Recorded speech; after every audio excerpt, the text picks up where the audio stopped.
नमस्ते प्रणाम दोस्तों। हम आप सब लोग के लिए एक तेल गुड़ बांटते समय जो गाना गाया जाता है मट मंगरा गीत हम आप लोग को सुना रहे हैं। जैसा लगे कमेंट बॉक्स में ज़रूर बताइएगा, अपना प्यार दुलार भी दीजिएगा।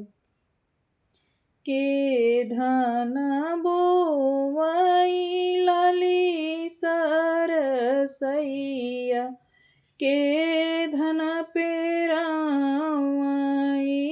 तेल, के करी कहिया मैं मंगिया सवार, के करेनी सेनुरे बिया, के करी कहिया मैं मंगिया सवार, के करेनी सेनुरे बिया।